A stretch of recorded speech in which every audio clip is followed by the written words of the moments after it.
Hi, I'm Tim. And I am Julie, and we're with Zentologist.com.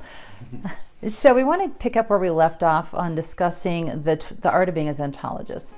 So first of all, we're going to touch on that quickly. If you have any interest in being and discovering who you are, you're a Zentologist. If you like to dance with life and being in the passion of all areas of life in your heart, mind, body, and spirit, then you're starting on that path. And we use passion as our guide. And a lot of times when we meet people, and Tim and I meet people, we find that the density around how they're living their lives is so thick that they don't even know what their passion is anymore. They've completely forgotten it. That's really what has brought us to this particular 12-point process that we're going to share with you. So the first one we wanted to cover today was sacred pace. Yeah, my favorite, because I found myself, when we started discovering these words and what it meant, I was so not in my sacred pace. so once again, guilty. I think we all are in that mode. We're guilty as charged. But anyway, sacred pace is as defined by Lao Tzu, if I pronounce that name correctly, is in stillness the world is restored. So be still, and it's all about going back to centered in through some of this methodology and how it is. We're going to cover that in a minute, but is really just using the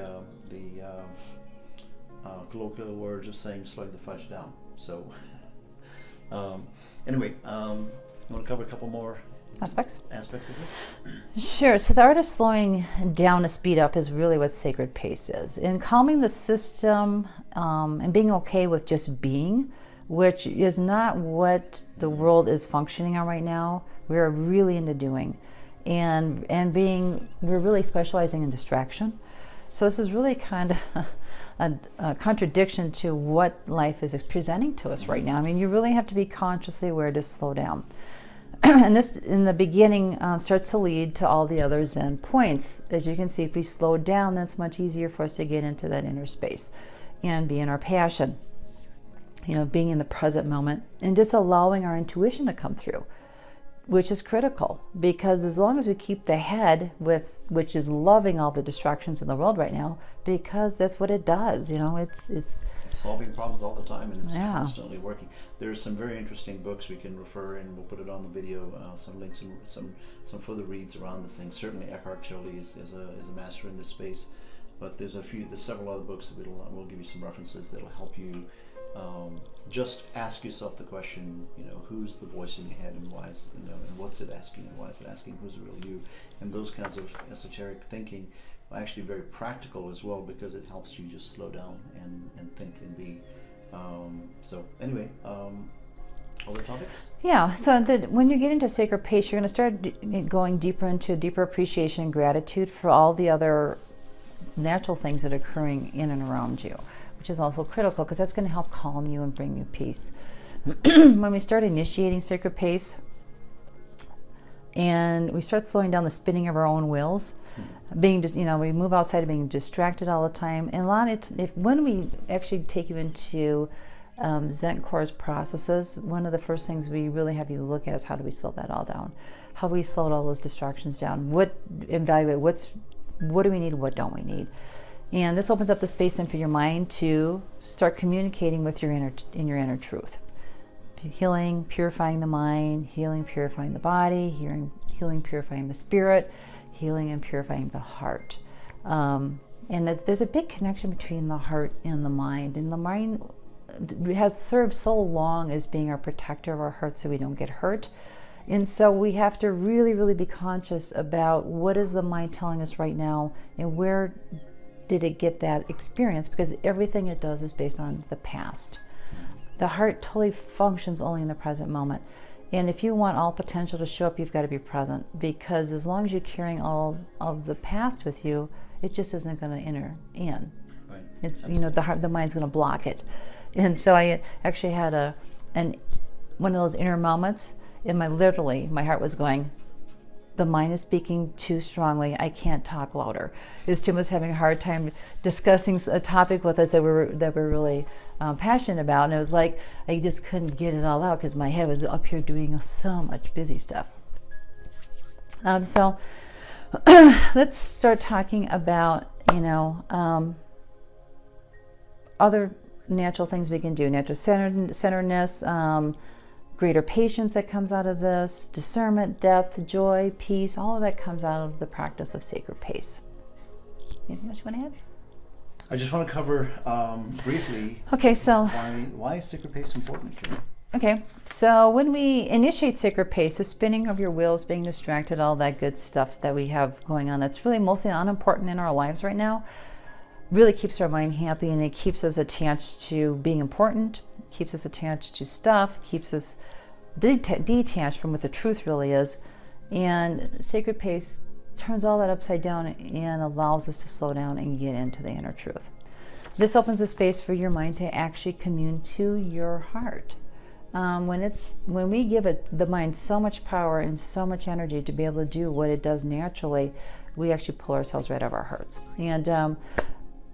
And being a Zentologist, really where we need to drop into is our heart and our core essence, so we can really hear what is our truth.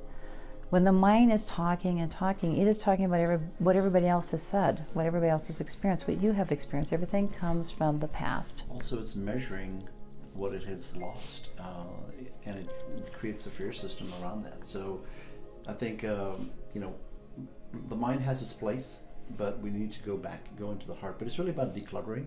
Mm-hmm. It's about decluttering the noise that's in our head and switch to intuitive nature of our heart. And the heart will, like you said, is in the moment. It is not evaluating the past. It is really it's in the moment, and that helps us get centered and focused and bring the focus of the lenses into the core of our essence, and then from there we can have a chance to go forward.